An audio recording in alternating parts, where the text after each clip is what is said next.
Hello students, welcome to మన విద్య అల్లాడే publications YouTube channel. నేను Balu sir. So students, మీ అందరి కోసం కూడా ఒక మంచి అవకాశాన్ని తీసుకొని రావడం జరిగింది. సో కేంద్ర ప్రభుత్వ పథకాలు, అదేవిధంగా తెలంగాణ రాష్ట్ర ప్రభుత్వ పథకాలు మీ అందరి కోసం ఈ బుక్ రూపంలో అందుబాటులోకి తీసుకొని రావడం జరిగిందండి. సో చూడండి, తెలంగాణ రాష్ట్ర ప్రభుత్వ పథకాలు కేవలం 49 రూపాయలేనండి. ఓకేనా, ఇది అప్డేటెడ్ స్కీమ్స్ అండి. 2023 అండ్ 24 బడ్జెట్ను కంప్లీట్గా అప్డేట్ చేయడం జరిగిందండి. అంటే ఈ బడ్జెట్ని బేస్ చేసుకొని కంప్లీట్గా అప్డేట్ చేయడం జరిగింది. అదేవిధంగా కేంద్ర ప్రభుత్వ పథకాలు అనేది ఈ బుక్లోకి అందుబాటులోకి తీసుకొని రావడం జరిగింది. ఇవి కూడా అప్డేట్ స్కీమ్స్ అండి. అప్ టు చూడండి 2023-24 అంటే ఈ బడ్జెట్ వరకు కూడా దానికి ఎంత కేటాయించారు, ఏ స్కీమ్ పైన ఎంత కేటాయించారు అని కంప్లీట్ అప్డేట్ ఇవ్వడం జరిగింది. దీనికి కేవలము 39 రూపీస్ అండి. సో మీ అవకాశాన్ని మీ అందరూ కూడా ఉపయోగించుకోండి. మన యాప్ లింక్ అనేది డిస్క్రిప్షన్లో అందుబాటులో ఉంటుంది. మీ అందరూ కూడా మన యాప్ని డౌన్లోడ్ చేసుకోండి, అదేవిధంగా కోర్సు పర్చేజ్ చేసుకోండి, దీన్ని ఉపయోగించుకోండి. సో మంచి అప్డేట్ ఇన్ఫర్మేషన్ కాబట్టి అప్కమింగ్ ఎగ్జామ్స్కి సంబంధించి 1 ఇయర్ వరకు ఇది ఉపయోగంలో ఉంటుందండి. సో 1 ఇయర్ వ్యాలిడిటీతో మీ అందరి కోసం తీసుకొని రావడం జరిగింది. సో మీరందరూ కూడా తప్పనిసరిగా ఉపయోగించుకొని మంచి స్కోర్ సాధిస్తారని ఆశిస్తున్నామండి. ఓకే స్టూడెంట్స్, మరి ఈరోజు క్లాస్ స్టార్ట్ చేసుకుందాం. సో క్లాస్ స్టార్ట్ చేసే కంటే ముందు ప్రీవియస్ క్లాస్లో అడిగిన క్వశ్చన్కి మనం ఆన్సర్ చూద్దాము. ప్రీవియస్ క్వశ్చన్ చూద్దాము. చూడండి, ఎస్టర్డేస్ క్వశ్చన్. ఇటీవల ఏ రాష్ట్ర ప్రభుత్వం న్యాయవాదుల సంరక్షణ కోసము అడ్వకేట్ ప్రొటెక్షన్ యాక్ట్ని తీసుకొచ్చింది? చూడండి, అడ్వకేట్ ప్రొటెక్షన్ యాక్ట్. సో ఈ అడ్వకేట్ ప్రొటెక్షన్ యాక్ట్ని తీసుకొచ్చిన రాష్ట్రం ఏదంటే రాజస్థాన్ రాష్ట్రం అండి. Correct answer Rajasthan. ఓకేనా, ఈరోజు ఫస్ట్ క్వశ్చన్ చూద్దాం. ఫస్ట్ క్వశ్చన్, ఏ నగరానికి చెందిన గిండి రోటరీ క్లబ్ నిర్వాహకులు ప్రతిష్టాత్మక చరక అవార్డును Asian institute of gastroenterology hospital chairman doctor Nageshwar రెడ్డికి ప్రదానం చేశారు. సో ఎక్కడ అంటే ఇది చెన్నై అండి. ఓకేనా, చెన్నై. చూడండి, చెన్నై నగరానికి చెందిన గిండి రోటరీ క్లబ్ వాళ్ళు, అంటే ఈ క్లబ్ వాళ్ళు చరక అవార్డు. అసలు చరక అంటే ఏంటంటే చూడండి, చరక సంహిత అని కూడా ఉంటుందండి. ఇది వైద్య శాస్త్రానికి సంబంధించి పురాతనమైన ఒక గొప్ప వ్యక్తి అండి. చరకుడు ఒక వైద్యుడు అండి. చరక సంహిత అనే పుస్తకాన్ని కూడా చరకుడు రాయడం జరిగింది. చరక సంహిత పుస్తకాన్ని చరకుడు రాయడం జరిగింది. సో వైద్య శాస్త్రానికి చేసిన సేవలకు గాను చరక అవార్డుని ఇవ్వడం జరుగుతుంది.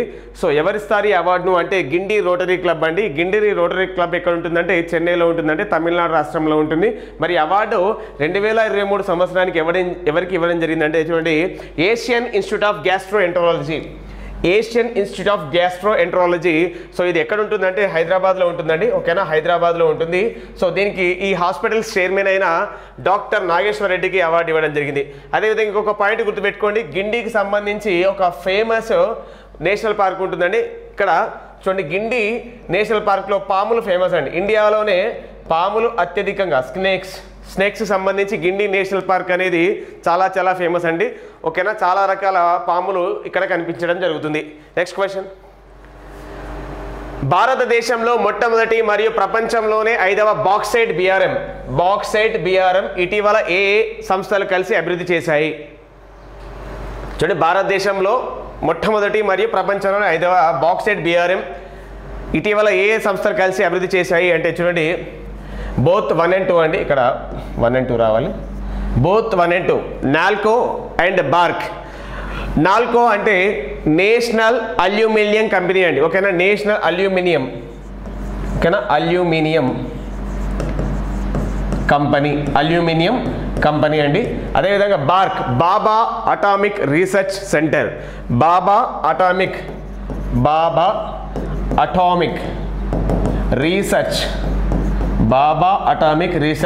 అండి. ఓకేనా, బాబా atomic research centre.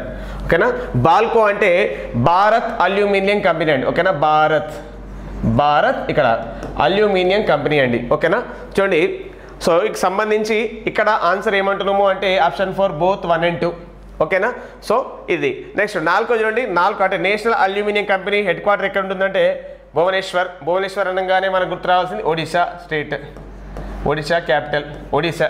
Next BARC, Bhabha atomic research centre, ఇది ముంబైలో ఉంటుంది. బాల్కో, భారత్ అల్యూమినియం కంపెనీ, ఇది కోర్బా మైన్స్ అనేది చాలా ఫేమస్ అండి. ఇది ఛత్తీస్గఢ్లో ఉంటుంది. ఓకే, నెక్స్ట్ క్వశ్చన్, భారత్ మరియు 31 ఆఫ్రికన్ దేశాల ఆర్మీ చీఫ్ ఉమ్మడి సమావేశం చూడండి, భారత్ మరియు 31 దేశాల ఆర్మీ చీఫ్ ఉమ్మడి సమావేశం ఎక్కడ జరుగుతుంది అంటే గుర్తుపెట్టుకోండి, పూణేలో జరుగుతుందండి. ఓకేనా, పూణే దక్కన్ ఫిన్ అయినా పూణేలో జరుగుతుందండి. ఓకేనా, దీన్ని ఎవరు ప్రారంభించారు అంటే మన రాజ్నాథ్ సింగ్, డిఫెన్స్ మినిస్టర్ రాజ్నాథ్ సింగ్ దీన్ని ప్రారంభించడం జరిగింది. అదేవిధంగా ఈ సమావేశాలకి మన దేశానికి సంబంధించి army chief general Manoj Pandey కూడా అటెండ్ కావడం జరిగింది. కాబట్టి చూడండి, భారత రక్షణ శాఖ మంత్రి Rajnath Singh and Indian army chief general Manoj Pandey. మరి ఇండియాలో ఆర్మీ డే ఎప్పుడు అంటే జాన్ 15th. ఆర్మీ డే ఎప్పుడు అంటే జాన్ 15th, గుర్తుపెట్టుకోండి. నెక్స్ట్ చూడండి, ఓకే స్టూడెంట్స్, మీ అందరి కోసం ఒక మంచి స్కీమ్ తీసుకొని రావడం జరిగిందండి. తెలంగాణ ప్రభుత్వానికి సంబంధించిన పూర్తి స్కీమ్స్ అనేది అప్డేటెడ్ స్కీమ్స్ అప్ టు 2023-24 సంబంధించి అప్డేట్ స్కీమ్స్ అనేది మీకు ఆన్లైన్ వీడియో క్లాసులోకి తీసుకొని రావడం జరిగిందండి. కంప్లీట్ స్కీమ్స్ తెలంగాణ స్టేట్ ఏర్పడ్డ నుంచి ఇప్పటివరకైన కంప్లీట్ స్కీమ్స్ సంబంధించి ఇన్ఫర్మేషన్ అనేది మీ అందరికీ అందుబాటులోకి తీసుకొని రావడం జరిగింది. సో వీడియో క్లాస్ అనేది అప్లోడ్ చేస్తూనే ఉంటామండి. అదేవిధంగా ఈ కోర్సు కాస్ట్ ఎంత అంటే జస్ట్ 99 రూపీస్ అండి, ఓన్లీ 99 రూపాయలతోనే ఆన్లైన్ క్లాస్ అనేది పూర్తిగా మీకు 1 year వ్యాలిడిటీతో ఇవ్వడం జరుగుతుందండి. మన యాప్ లింక్ అనేది డిస్క్రిప్షన్లో ఉంటుంది, మీరు అందరూ డౌన్లోడ్ చేసుకోండి, ఈ కోర్సును పర్చేజ్ చేయండి. ఫుల్ వీడియో కోర్స్ అనేది మీకు అందుబాటులో ఉందండి. ఓకేనా, నెక్స్ట్ ఇటీవల ఏ దేశం వలస పాలకుల నాటి దేశద్రోహ చట్టంను రద్దు చేస్తూ అక్కడి హైకోర్టు తీర్పు ఇచ్చింది. ఏ దేశం అంటే పాకిస్తాన్. ఓకేనా, వలస పాలకులు అంటే ఎవరండి? వలస పాలకులు అంటే బ్రిటన్ కాలంలో చేసిన చట్టాలు ఏవైతే ఉంటాయో వాటిని రద్దు చేయడం జరిగిందండి. సో లాహోర్ హైకోర్టు అండి. ఏ హైకోర్టు అంటే లాహోర్ హైకోర్టు వీటిని రద్దు చేస్తూ తీర్పు ఇవ్వడం జరిగింది. సో ఏ దేశానికి సంబంధించి అంటే పాకిస్తాన్. నెక్స్ట్, దేశంలోనే 2వ అతిపెద్ద క్రికెట్ స్టేడియంను ఎక్కడ నిర్మిస్తున్నారు? చూడండి, దేశంలోనే 2వ అతిపెద్ద క్రికెట్ స్టేడియాన్ని ఎవరు నిర్మిస్తున్నారంటే ఈ వేదాంత గ్రూప్కి చెందిన హిందుస్థాన్ జింక్ లిమిటెడ్. ఇది ఎక్కడ ఉంటుందంటే ఉదయపూర్లో ఉంటుందండి. ఓకేనా, ఉదయపూర్లో ఉంటుంది. సో హిందుస్థాన్ జింక్ లిమిటెడ్ సంస్థ వాళ్ళు 300 కోట్ల రూపాయలతో నిర్మించడం జరుగుతుందండి. సో భారతదేశంలోనే అతిపెద్ద క్రికెట్ స్టేడియం ఏంటంటే మొతేరా స్టేడియం అని ఉండేదండి. ఇప్పుడు దాని పేరు గుజరాత్ రాష్ట్రంలో ఉంటుందండి. దాని పేరు నరేంద్ర మోడీ స్టేడియం. ఓకేనా, భారతదేశంలోనే అతిపెద్ద క్రికెట్ స్టేడియము, ప్రపంచంలోనే అతిపెద్ద cricket stadium Narendra Modi stadium. ఇది గుజరాత్లోని అహ్మదాబాద్ దగ్గర ఉంటుందండి. అదేవిధంగా ప్రపంచంలో 2వ పెద్దది అంటే మెల్బోర్న్ క్రికెట్ స్టేడియం అండి. Melbourne cricket stadium which is located in Australia. But ఇండియాలో 2nd హైయెస్ట్ అతిపెద్దది బిగ్గెస్ట్ స్టేడియం ఏదట అంటే చూడండి జైపూర్లో ఉంటుందండి. ఓకేనా, జైపూర్లో అంటే ఏ రాష్ట్రంలో అంటే జైపూర్ అంటే పింక్ సిటీ అంటారండి. ఇది రాజస్థాన్. ఓకేనా, రాజస్థాన్లో దీన్ని కన్స్ట్రక్షన్ చేయడం జరుగుతుంది. దీని కాస్ట్ ఎంత అంటే 300 కోట్లు అండి. ఎవరు నిర్మిస్తున్నారంటే హిందుస్థాన్ జింక్ లిమిటెడ్. ఇది ఉదయపూర్ హెడ్ క్వార్టర్గా ఉంటుంది, అంటే రాజస్థాన్లోనే ఉంటుంది. సో దీన్ని నిర్మించడం జరుగుతుంది. ఓకే, నెక్స్ట్ AFC అంటే ఆసియా ఫుట్బాల్ కౌన్సిల్. అండర్-17 ఆసియన్ కప్ ఫుట్బాల్ టోర్నమెంట్ ఏ దేశంలో జూన్ 15వ తేదీన ప్రారంభం కానుంది? ఎక్కడ ప్రారంభం కానుందంటే థాయిలాండ్ అండి. ఓకేనా, ఏ దేశంలో ప్రారంభం కానుందంటే థాయిలాండ్ దేశంలో. AFC under Asian football tournament ఏ దేశంలో జరుగుతుంది అంటే జరగబోతుంది అంటే థాయిలాండ్ అండి. ఓకేనా, Thailand capital Bangkok, Thailand currency Thai baht. ఓకేనా, థాయిలాండ్ బ్యాంకాక్ రాజధాని currency baht. Japan capital Tokyo, Japan currency yen. China అంటే రింగ్బింగ్వి. ఓకేనా, చైనా సంబంధించి ఇక్కడ బీజింగ్ క్యాపిటల్, అదేవిధంగా రెన్మిన్బి. ఓకేనా, నెక్స్ట్ ఇండియాకి సంబంధించి మీ అందరికీ తెలుసు. ఈ టోర్నమెంట్లో మొత్తము చూడండి 16 జట్లు పాల్గొంటాయండి. 16 జట్లు పాల్గొంటాయి. ఒక్కొక్క సెషన్లో 4 దేశాల చొప్పున మొత్తము అంటే ఒక్కొక్క గ్రూప్లో 4 దేశాల చొప్పున మొత్తం 16 దేశాలు ఇందులో పార్టిసిపేట్ చేయబోతున్నాయి. నెక్స్ట్, పాలలో కల్తీని 30 సెకండ్ల లోపు గుర్తించగల 3 డైమెన్షనల్ చూడండి 3 డైమెన్షనల్ అంటే 3D పేపర్ ఆధారిత పోర్టబుల్ పరికరాన్ని ఏ IIT పరిశోధకులు అభివృద్ధి చేశారు? చూడండి, పాలలో కల్తీని 30 సెకండ్ల లోపే గుర్తించగలిగే పేపర్ ఆధారిత పోర్టబుల్ పరికరాన్ని ఏ IIT పరిశోధకులు అభివృద్ధి చేశారు అంటే IIT మద్రాస్. ఓకేనా, IIT మద్రాస్ వాళ్ళు దీన్ని అభివృద్ధి చేయడం జరిగింది. ఓకే, నెక్స్ట్, ఈ క్రింది వాటిలో ఏ NGOకు చిల్డ్రన్ ఛాంపియన్ అవార్డ్ 2023 చూడండి చిల్డ్రన్ ఛాంపియన్ అవార్డ్ 2023ని గెలుచుకుంది? చూడండి, ఈ అవార్డు ఎందుకు ఇస్తారట అంటే చూడండి ఇది ఈ నాన్ గవర్నమెంటల్ ఆర్గనైజేషన్ అండి. సో ఈ అవార్డు ఎందుకు ఇస్తారంటే ఎవరైతే బాలబాలికలు ఎవరైతే చిల్డ్రన్స్ కోసము ఎవరైతే కృషి చేస్తారో, వాళ్ళ అభివృద్ధి కోసం కృషి చేస్తారో, వాళ్ళ సంక్షేమం కోసం కృషి చేస్తారో వాళ్ళకు ఈ అవార్డు ఇవ్వడం జరుగుతుంది. సో ఈ అవార్డు చిల్డ్రన్ ఛాంపియన్షిప్ అవార్డు 2023 అనేది ఎవరికి రావడం జరిగిందంటే అసోం రాష్ట్రానికి చెందిన తపోబన్, ఓకేనా, అసోం స్టేట్కి సంబంధించిన ఈ తపోబన్ అనే ఒక ఎన్జిఓకి ఇవ్వడం జరిగిందండి. నెక్స్ట్ చూడండి పేపర్ కటింగ్స్, కొన్ని ఇంపార్టెంట్ పేపర్ కటింగ్స్ మళ్ళీ చూడండి. నేపాల్ ఇండియా గురించి ఇవ్వడం జరిగిందండి. నేపాల్ 3 రోజులు చూడండి, నేపాల్లో 3 రోజులు నిర్వహించిన నేపాల్ ఇండియా లిటరేచర్ ఫెస్టివల్ మార్చి 19 ముగిసింది. నేపాల్ ఇండియా లిటరేచర్ అనేది మార్చి 19 ముగిసింది. బీరత్ నగర్ మెట్రోపాలిటన్ సిటీ, ఇది నేపాల్లో ఉంటుందండి. Biratnagar metropolitan city Krantidhara literature academy of Meerut India, Krantidhara literature academy of Meerut India ఆధ్వర్యంలో దీనిని నిర్వహించారు. దీనిలో నేపాల్, భారత్ నుంచి 350 మంది సాహిత్య రచయితలు పాల్గొన్నారు. నేపాల్ ఇండియా మధ్య సాహిత్యాన్ని ప్రోత్సహించే లక్ష్యంతో 10 పాయింట్ల బీరత్ నగర్ డిక్లరేషన్, చూడండి 10 పాయింట్ల బీరత్ నగర్ డిక్లరేషన్. క్వశ్చన్ అడిగే ఛాన్స్ ఉంటుందండి. బీరత్ నగర్ డిక్లరేషన్ ఏ 2 దేశాల మధ్య జరిగింది అని అడిగే అవకాశం ఉంటుందండి. నేపాల్ ఇండియా మధ్య బీరత్ నగర్ డిక్లరేషన్, ఓకేనా. సో ఇది బీరత్ నగర్ డిక్లరేషన్ దేనికి సంబంధించింది అంటే ఇది సాహిత్య రచనలకు సంబంధించి, ఓకేనా. చూడండి, ఇరు దేశాల మధ్య సాహిత్యాన్ని పరస్పరం హిందీ నుంచి నేపాల్లోకి, నేపాల్ నుంచి హిందీలోకి అనువదించడం, మహాభారతంలోని బీరాట పర్వం, చూడండి మహాభారతంలోని బీరాట ప్యాలెస్ని మహాభారత్ సర్క్యూట్తో అనుసంధానించడం, పురావస్తు కళాఖండాలను అన్వేషించడానికి సాహిత్య రచయితలను ప్రోత్సహించడం, ఇరు దేశాల రచయితలు తమ సాహిత్యాన్ని పంచుకోవడానికి ఆన్లైన్ వేదికను సృష్టించడం తదితర 10 పాయింట్స్ను తీసుకోవడం జరిగిందండి. చాలా చాలా ఇంపార్టెంట్, ఇది అడిగే అవకాశం అయితే ఉంటుంది. నెక్స్ట్ ఫ్లాట్ బర్న్ అండి.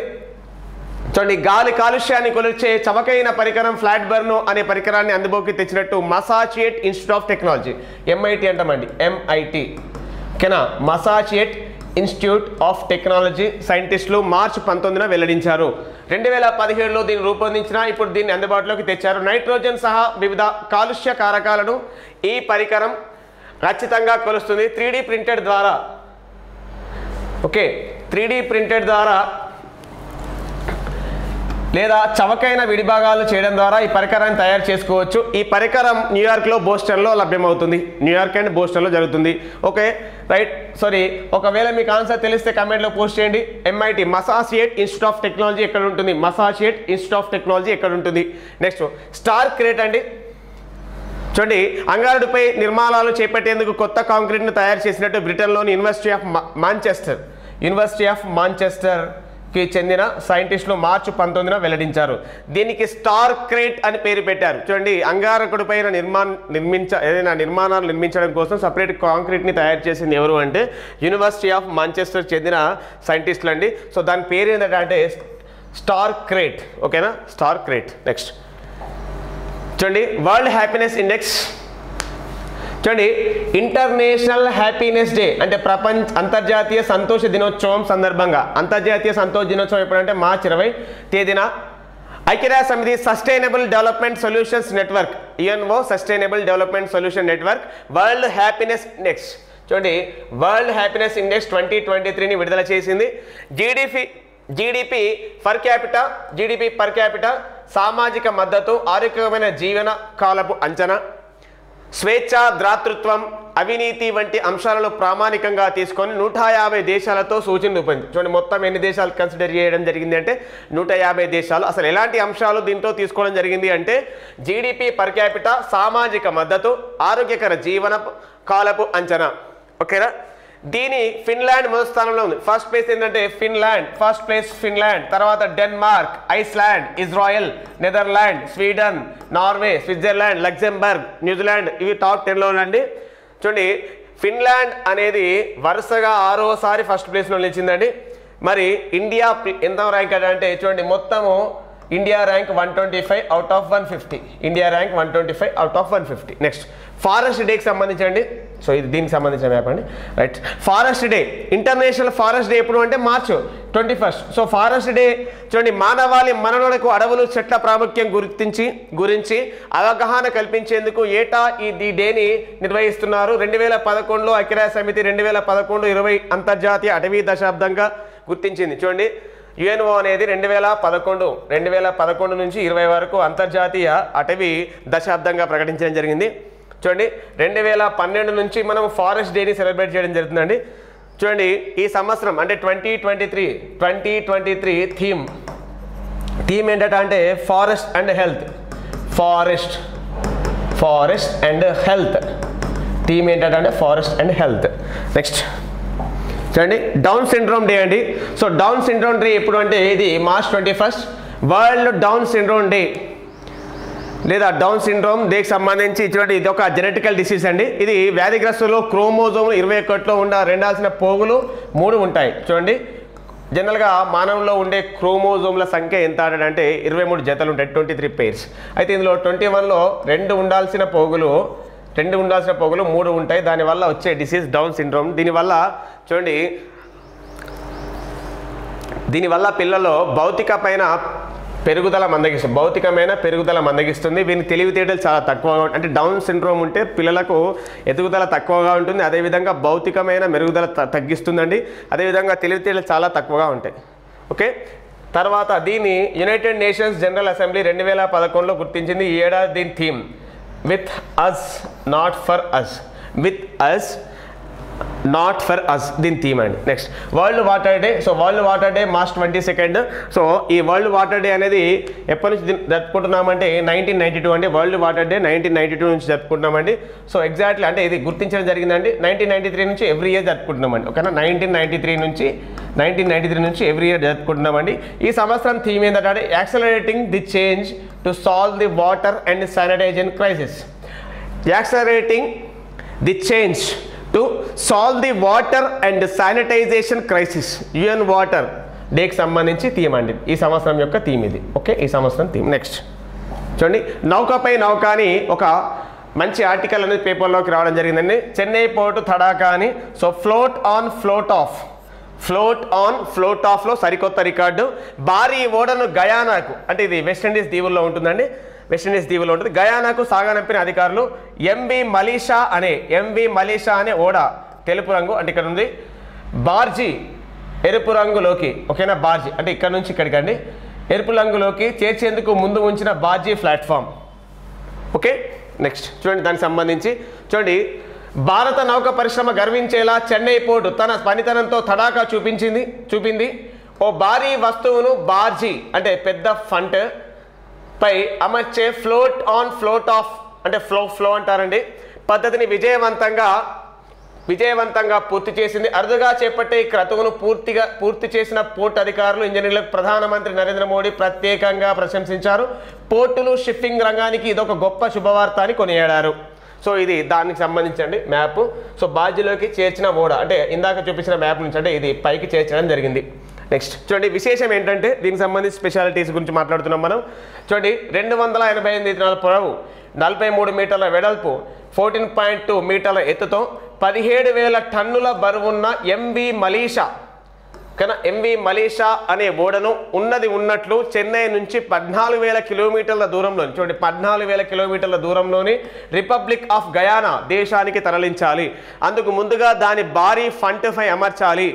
ఇది అంత సులువైన పని కాదు. దీన్ని ప్రతిష్టాత్మకంగా భావించి చెన్నై పోర్టు ఈ బాధ్యత తీసుకుంది. అరుదైన ఫ్లోట్ ఆఫ్ విధానాన్ని ఎంచుకొని ఇటీవల దిగ్విజయంగా ఫాంట్ను ఓడను చేర్చి ఆ దేశానికి సాగనంపింది. ఓకేనా, ఇది దానికి సంబంధించింది. వెరీ వెరీ ఇంపార్టెంట్, గుర్తుపెట్టుకోండి. నెక్స్ట్ 47 ఉత్తమ పంచాయతీలకు అవార్డులు అండి. సో తెలంగాణ రాష్ట్రంలో చూడండి తెలంగాణ రాష్ట్రానికి సంబంధించి రాష్ట్రంలోని మొత్తం 47 గ్రామ పంచాయతీలకు ప్రభుత్వం రాష్ట్ర స్థాయి ఉత్తమ పంచాయతీల అవార్డు ఇవ్వడం జరుగుతుందండి. ఇది ఎక్కడ జరగబోతుందంటే ఈ కార్యక్రమం అనేది చూడండి రాజేంద్ర నగర్ వ్యవసాయ విశ్వవిద్యాలయం ఆడిటోరియంలో జరగబోతుందండి. దానికి సంబంధించి ఇవ్వడం జరిగింది. సో ఈ కార్యక్రమానికి చీఫ్ గెస్ట్గా ఎవరు వస్తున్నారంటే చూడండి మున్సిపల్ అండ్ పరిశ్రమల శాఖ మంత్రి కేటీఆర్ గారు. అదేవిధంగా చూడండి పంచాయతీరాజ్ మరియు గ్రామీణాభివృద్ధి శాఖ మంత్రి ఎర్రబెల్లి దయాకర్ రావు అధ్యక్షతన జరిగే ఈ కార్యక్రమానికి రాష్ట్ర స్థాయి ఉత్తమ పంచాయతీల సర్పంచులు, గ్రామ కార్యదర్శులు, జిల్లా పంచాయతీ అధికారులు ఆహ్వానించారు. సో దానికి సంబంధించండి. సో అవార్డులకు సంబంధించి లిస్ట్ అనేది పేపర్లో మరి ఒక్కసారి చూసుకునే ప్రయత్నం చేయండి. నెక్స్ట్ చూడండి ప్రపంచ బ్యాంక్ అధ్యక్షుడిగా అజయ్ బంగా అని ఇవ్వడం జరిగింది. చూడండి ముగిసిన నామినేషన్లు బరిలో అతను ఒకడే. ఓకేనా. వరల్డ్ బ్యాంక్ ఏదైతే ఉందో దాని అధ్యక్షుడిగా ఇండియన్ అమెరికన్ భారత్ సంతతికి చెందిన బిజినెస్ లీడర్ అజయ్ బంగా అపాయింట్ కావడం జరిగిందండి. ఓకేనా. అంటే వాస్తవానికి పోటీలో ఎవరు లేకపోయేసరికి ఒకరే ఇక్కడ అధ్యక్షుడిగా ఉండడం జరిగింది. సో గతంలో ఆయన మాస్టర్ కార్డ్ CEO కూడా పనిచేయడం జరిగిందండి. మాస్టర్ కార్డ్ CEO కూడా పనిచేయడం జరిగింది. ఓకే. ఆయనకు 2016లో పద్మశ్రీ అవార్డు కూడా రావడం జరిగిందండి. సో వరల్డ్ బ్యాంక్ ప్రపంచ బ్యాంక్ ఎక్కడ ఉంటుంది అంటే వాషింగ్టన్ DCలో ఉంటుందండి. Washington DC. ఓకేనా. వాషింగ్టన్ DCలో ఉంటుందండి. ఓకేనా. World bank. అదేవిధంగా IMF కూడా ఇక్కడే ఉంటుంది. IMF అండ్ IBRD కూడా ఇక్కడే ఉంటుంది. నెక్స్ట్ పాస్పోర్ట్ సూచీలో దిగజారిన భారత్ ర్యాంక్. చూడండి వార్షిక పాస్పోర్ట్ ఇండెక్స్లో భారత్ స్థానం మరింత దిగజారింది. మొత్తం 199 దేశాల జాబితాలో గత ఏడాది 138వ ర్యాంకులో 138 స్థానంలో ఉన్న భారత్ ఈసారి 144వ స్థానంలో. ఓకేనా. ఈసారి 144 అండి ర్యాంకులో. అంటే మొత్తము India rank 144 out of 199 countries. India rank 144. మరి ఈ రిపోర్టు ఎవరిస్తారు అంటే చూడండి ఆర్డర్ క్యాపిటల్ అనే సంస్థ అండి. ఓకేనా. ఆర్డర్ క్యాపిటల్ అనే సంస్థ మొబిలిటీ స్కోర్ ఆధారంగా ఇవ్వడం జరుగుతుందండి. సో ఇండియా ర్యాంక్ అనేది చూడండి ఆర్డర్ క్యాపిటల్ అనే సంస్థ రిపోర్టు ప్రకారం ఇండియా పాస్పోర్ట్ సూచీలో ఇండియా 199 దేశాల్లో 144వ దేశంగా నిలవడం జరిగింది. ఇండియా ర్యాంకు చాలా బ్యాడ్గా ఉందనే చెప్పొచ్చు. నెక్స్ట్ చూడండి విదేశీ పెట్టుబడుల్లో 7వ ప్లేస్లో తెలంగాణ అని మరొక ఆర్టికల్ ఇవ్వడం జరిగిందండి. చూడండి ఇక్కడ రైట్. రాష్ట్రంలో పెట్టుబడులు పెట్టేందుకు విదేశీ సంస్థలు ఇదంతా అవసరం లేదండి. చూడండి 2019-21 మధ్యలో వచ్చిన FDIలు అంటే ఫారిన్ డైరెక్ట్ ఇన్వెస్ట్మెంట్స్ 28,260 కోట్లే. సో తొలి 3 స్థానాలు చూడండి ఇండియాకి FDIలో ఫస్ట్ 3 ప్లేసెస్లో మహారాష్ట్ర, కర్ణాటక, గుజరాత్ ఫస్ట్ 3 ప్లేసెస్లో ఉన్నాయండి. చూడండి ఇండియాలో FDIని ఒక్కసారి చూడండి ఈ ఇన్ఫర్మేషన్ అనేది ఎవరు ఇచ్చారట అంటే కేంద్ర ప్రభుత్వం అండి. FDIలో అంటే ఫారిన్ డైరెక్ట్ ఇన్వెస్ట్మెంట్స్లో ఇండియాలో FDIకి సంబంధించి అంటే ఫారిన్ డైరెక్ట్ ఇన్వెస్ట్మెంట్ విదేశీ ప్రత్యక్ష పెట్టుబడుల్లో ఇండియాకి సంబంధించి ఫస్ట్ 3 కంట్రీస్ అంటే విదేశీ ప్రత్యక్ష పెట్టుబడులు Maharashtra, next Karnataka and third Gujarat, 7th place Telangana అండి. ఆంధ్రప్రదేశ్ ప్లేస్ అంత బాగేం లేదని చెప్పొచ్చు. సో దానికి సంబంధించి ఆర్టికల్ ఇవ్వడం జరిగింది. నెక్స్ట్ చూడండి దీనికి సంబంధించి చూడండి FDIలు అత్యధికంగా రాబట్టిన రాష్ట్రాల్లో మహారాష్ట్ర మొదటి స్థానంలో ఉంది. ఆ రాష్ట్రానికి సుమారు 3.21 లక్షల కోట్లు అంటే $39,164 మిలియన్ $FDI రూపంలో పెట్టుబడులు వచ్చాయి. ఆ జాబితాలో కర్ణాటక 2nd ప్లేస్లో. అదేవిధంగా చూడండి 2nd ప్లేస్లో కర్ణాటక అండి. అదేవిధంగా చూడండి థర్డ్ ప్లేస్ గుజరాత్కి రావడం జరిగిందండి. ఓకేనా. అంటే ఇక్కడ 7th ప్లేస్ తెలంగాణ ఇవ్వడం జరిగింది. ఇక్కడ ఆంధ్రప్రదేశ్ గురించి మెన్షన్ చేయలేదు. నెక్స్ట్ సాఫ్ట్వేర్లో ఎక్కువ దేశవ్యాప్తంగా 10 ఏళ్లలో సుమారు 34,027 అంటే 34.27 లక్షల కోట్లు FDI రూపంలో వచ్చాయని కేంద్రం తెలిపింది. 34.27 lakhs crores అండి FDI రూపంలో రావడం జరిగిందండి. ఇందులో ఎక్కువగా సాఫ్ట్వేర్, హార్డ్వేర్, సర్వీస్ సెక్టార్లో మాత్రమే ఇన్వెస్ట్మెంట్ రావడం జరిగింది. దాని గురించి ఆర్టికల్ ఇవ్వడం జరిగిందండి. ఓకేనా. Next question of the day. ప్రపంచంలోనే అతిపెద్ద క్రికెట్ స్టేడియం ఎక్కడ కలదు అని క్వశ్చన్ ఇవ్వడం జరిగింది. సో ఈ క్వశ్చన్కి ఆన్సర్ తెలిస్తే కామెంట్లో పోస్ట్ చేయండి. Okay students. Okay thank you for watching.